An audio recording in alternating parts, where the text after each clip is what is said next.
ドアにご注意ください。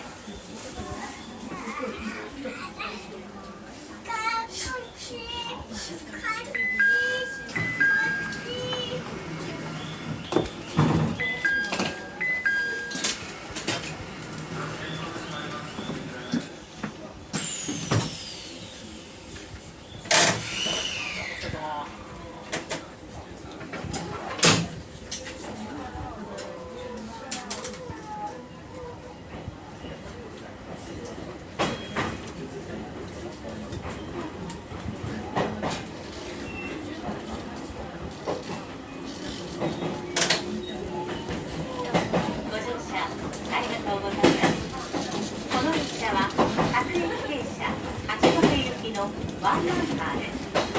この列車のドアは自動では開けません。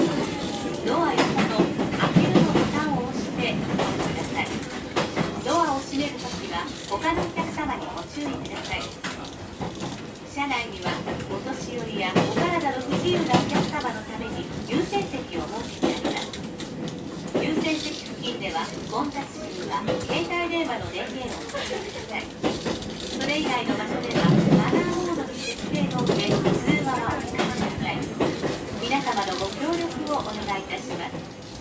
次は筒井、降り口は1両目の一番前のドアです。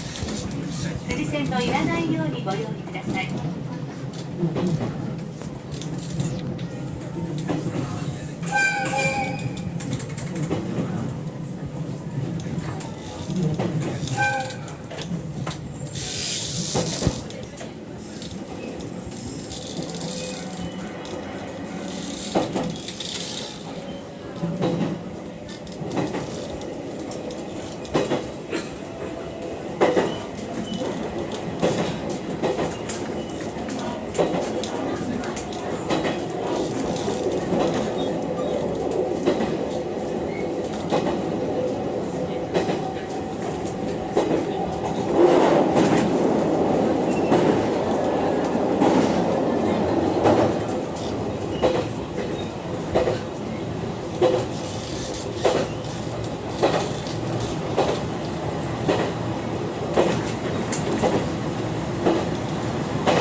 列車が止まりましたら、運転士横の運賃箱を押してください。定期券は運転士のお押してください。